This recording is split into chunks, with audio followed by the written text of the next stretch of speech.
السلام علیکم، welcome to my channel free speak. دوستو، آج کی یہ میری کہانی کسی کی زندگی پہ گزری ہوئی ایک سچی اور سبق آموز کہانی ہے۔ کہانی سننے سے پہلے میری گزارش ہے کہ آپ میرے چینل کو سبسکرائب کر دیجئے اور ساتھ میں دیے گئے بیل آئیکن کو پریس کر کے آل نوٹیفیکیشن بٹن کو سلیکٹ کر دیں۔ میں نے اپنے بچپن میں بہت تنگی دیکھی۔ اس تنگی میں بھی میں بہت خوش تھا کہ زندگی میں سکون ہے۔ رشتہ دار بھی اچھے تھے جنہوں نے ماں باپ کی کمی کو بھی پورا کرنے کی پوری کوشش کی۔ میں نے اپنی زندگی میں ایک مقام پانے کے لیے بہت محنت کی تھی، تبھی آج میرے پاس روپیہ پیسہ کسی چیز کی کمی نہیں ہے۔ میرا نام علی ہے۔ میں ابھی 8 سال کا تھا کہ میرے ماں باپ کا ایک کار ایکسیڈنٹ میں انتقال ہو گیا۔ میری چچی نے مجھے پالا، انہوں نے مجھے میرے ماں باپ کی کمی کبھی محسوس نہ ہونے دی۔ میرے چچا ایک اسکول میں چوکیدار تھے۔ بڑی مشکل سے ہمارا گزارا چلتا تھا۔ میں نے بہت محنت کی تھی، آج میں لاکھوں کی جائیداد کا مالک ہوں۔ مجھے ہمیشہ سے ایک ایسی بیوی چاہیے تھی جو خوبصورت ہونے کے ساتھ ساتھ خوبصیرت بھی ہو، تاکہ وہ ایک اچھی ہمسفر ثابت ہو سکے۔ چچی نے میری شادی اپنی بہن کی بیٹی سے کروا دی۔ سمینہ بہت خوبصورت تھی۔ میں خوش تھا کہ مجھے سمینہ جیسی بیوی ملی ہے۔ میری شادی بڑی دھوم دھام سے ہوئی، لیکن شادی کی اگلی صبح ہی میری سالی لائبہ ناشتہ لے کر ہمارے گھر آ پہنچی۔ لائبہ سمینہ کی بڑی بہن تھی۔ سمینہ اس کو دیکھ کر بہت خوش ہوئی۔ سمینہ نے ناشتہ لیا۔ ابھی سب نے ایک ایک لقمہ ہی لیا تھا کہ سب کے چہرے کے رنگ بدلنے لگے۔ کھانے میں نمک بہت تیز تھا۔ لائبہ کا شوہر اس پر چلانے لگا کہ کھانے میں نمک اتنا تیز کیوں ہے؟ یہ سن کر لائبہ نے ایک لقمہ لیا اور لقمہ لیتے ہی وہ کہنے لگی کہ نمک تیز نہیں، نمک تو اس میں ہے ہی نہیں۔ مجھے لائبہ کی یہ حرکت بہت عجیب لگی۔ ابھی 2 منٹ بھی نہ گزرے تھے کہ لائبہ نے اپنے سر سے جوئیں نکال کر ڈائننگ ٹیبل پر مارنا شروع کر دی۔ مجھے یہ سب دیکھ کر بہت حیرت ہو رہی تھی۔ یہ سب دیکھ کر لائبہ کا شوہر اسے کہنے لگا، پاگل ہو گئی ہو تم؟ جہاں جاتی ہو میری بے عزتی کروانے میں لگ جاتی ہو۔ رہو یہیں اپنی بہن کے پاس، میرے گھر میں اب تمہاری کوئی جگہ نہیں۔ سمینہ اور لائبہ کے ماں باپ مر چکے تھے۔ سمینہ شادی سے پہلے اپنی بہن کے ساتھ ہی رہتی تھی۔ ان دونوں بہنوں کا اس دنیا میں اور کوئی نہ تھا۔ مجھے کچھ سمجھ نہیں آ رہا تھا کہ یہ کیا ہو رہا ہے۔ میں نے سمینہ سے کہا، سمینہ مجھے تمہاری بہن نفسیاتی لگتی ہے۔ کیسی باتیں کر رہے ہیں آپ عمیر؟ آپی کی تو عادت ہی ایسی ہے۔ امی بھی نہیں ہے جو انہیں ڈانٹتی۔ آپ پریشان نہ ہو، لیکن اگر ناصر بھائی تمہاری آپی کو لینے نہ آئے تو؟ عمیر ایسا نہیں ہوگا، وہ آپی سے بہت محبت کرتے ہیں۔ تو کل تک آ جائیں گے وہ آپی کو لینے۔ خیر میں خاموش ہو گیا اور 4 دن گزر گئے، لیکن لائبہ کا شوہر اسے لینے نہ آیا اور اس دوران اس کی عجیب و غریب حرکتوں میں اضافہ ہوتا گیا۔ پورا دن لائبہ کے پاس رہنے کے بعد رات کو سمینہ جیسے ہی کمرے میں آتی، ابھی 5 منٹ بھی نہ گزرتے کہ لائبہ دروازہ بجانے پہنچ جاتی اور سمینہ سے کہتی کہ مجھے ڈر لگ رہا ہے، تم میرے ساتھ چلو۔ مجھے بہت غصہ آتا۔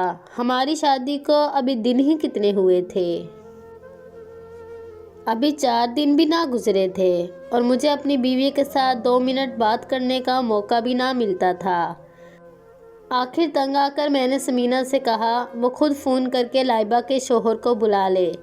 سمینہ نے فون کیا تو اس کا شوہر آنے کے لیے تیار ہو گیا۔ میں خوش تھا کہ لائبہ اپنے گھر چلی جائے گی۔ اگلے ہی دن لائبہ کا شوہر اسے لینے کے لیے ہمارے گھر پہنچ گیا۔ جیسے ہی لائبہ نے اپنے شوہر کو دیکھا تو بہت خوش ہوئی، لیکن جب اس کا شوہر اسے لے جانے کے لیے کہنے لگا تو لائبہ نے اپنے شوہر کو منہ پر تھپڑ مارنا شروع کر دیے۔ یہ دیکھ کر اس کے شوہر کو غصہ آیا اور وہ کہنے لگا، سمینہ اس کا دماغ درست کرو ورنہ میں اس کو طلاق دے دوں گا۔ مجھے یہ سب دیکھ کر بہت حیرت ہو رہی تھی۔ کہ سمینہ کی شادی کے بعد اس کی بہن کو کیا ہو گیا، یا شاید یہ پہلے سے ہی ایسی تھی، تو لائبہ کا شوہر اس پر اتنا غصہ کیوں کر رہا ہے۔ مجھے اب پریشانی ہونے لگی تھی، کیونکہ لائبہ کی وجہ سے میری زندگی پر اثر پڑ رہا تھا، اور یہ سب میرے لیے برداشت کرنا بہت مشکل تھا۔ میری شادی کو ہفتہ ہو چکا تھا اور اپنی بیوی سے بات تک کرنے کا مجھے موقع نہ مل رہا تھا۔ لائبہ کی حرکتیں دن بہ دن بڑھتی چلی جا رہی تھی۔ ایک دن کی بات ہے، میں ابھی آفس سے گھر آیا ہی تھا کہ آتے ہی لائبہ نے میرے اوپر ٹھنڈے پانی سے بھری بالٹی ڈال دی۔ مجھے بہت غصہ آیا۔ میرا دل چاہ رہا تھا کہ لائبہ کو دھکے دے کر گھر سے باہر نکال دوں، لیکن سمینہ کی خاطر میں سب کچھ برداشت کرتا رہا۔ اب دن بہ دن لائبہ کی عجیب و غریب حرکتیں بڑھتی جا رہی تھی۔ سمینہ بھی اب پریشان رہنے لگی کہ کہیں اس کا شوہر اسے طلاق نہ دے دے، لیکن جب میں سمینہ سے یہ کہتا کہ ہمیں کسی نفسیاتی ڈاکٹر سے لائبہ کا علاج کروانا چاہیے، تو وہ منع کر دیتی۔ مجھے اس بات پر بہت حیرت ہوتی کہ آخر سمینہ لائبہ کو ڈاکٹر کو دکھانے کو تیار کیوں نہیں۔ ایک دن جب میری صبر کی حد پار ہوئی تو میں نے لائبہ کے شوہر کو فون کیا اور اسے سمجھایا کہ آپ اپنا گھر برباد مت کریں، آپ میرے گھر آ جائیں، ہم مل بیٹھ کر اس کا کوئی حل نکالتے ہیں۔ میرے کہنے پر لائبہ کا شوہر ہمارے گھر آ گیا۔ میں نے اسے سمجھانے کی بہت کوشش کی کہ آپ لائبہ کا علاج کروائیں، اس طرح سے آپ اپنی زندگی برباد مت کریں۔ اس پر لائبہ کا شوہر کہنے لگا کہ میرے پاس اتنے پیسے نہیں میں اس پاگل عورت کا علاج کروا سکوں۔ دل سے یہی چاہتا تھا کہ لائبہ ٹھیک ہو جائے، کیونکہ وہ مجھے اپنی بہنوں کی طرح ہی عزیز تھی۔ اس لیے میں نے فیصلہ کر لیا کہ میں لائبہ کے علاج کا سارا خرچہ اٹھاؤں گا۔ میں نے ناصر اس کے شوہر سے کہا کہ تم اس کی علاج کی پرواہ مت کرو، لائبہ کے علاج کا سارا خرچہ میں خود اٹھاؤں گا۔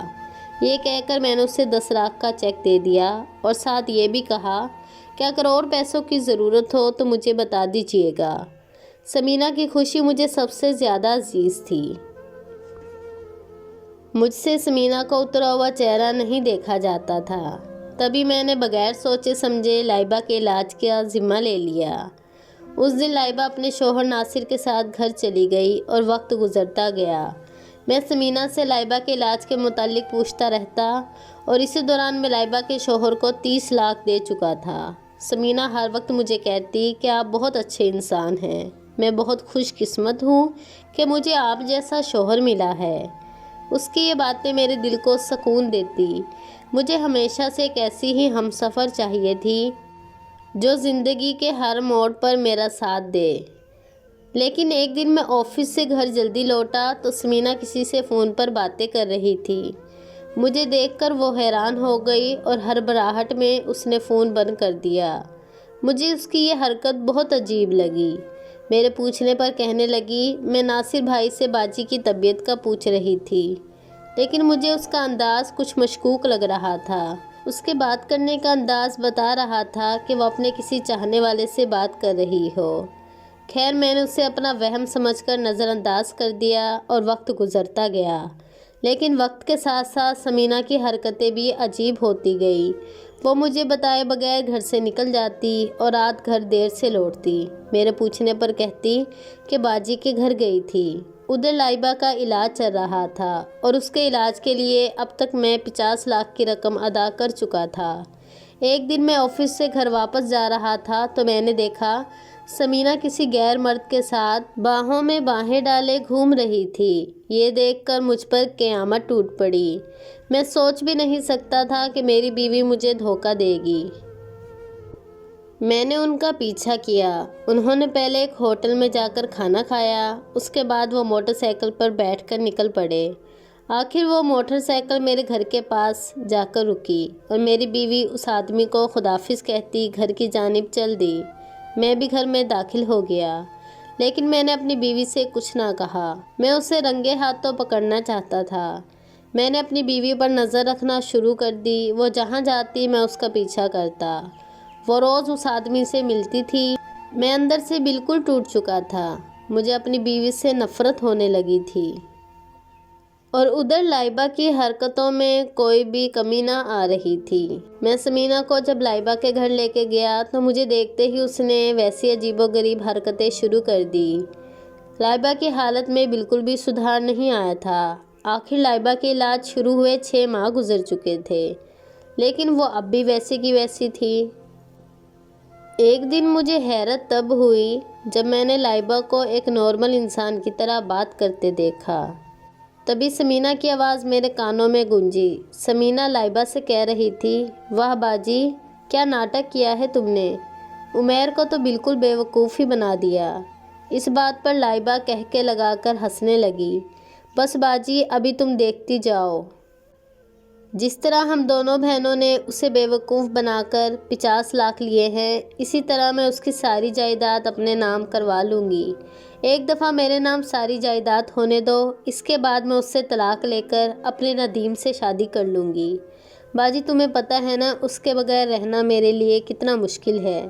مجھے اس جاہل انسان کے ساتھ اپنی زندگی گزارنی پڑ رہی ہے۔ لائبہ آگے سے کہنے لگی، بس میری بہن، کچھ اور وقت۔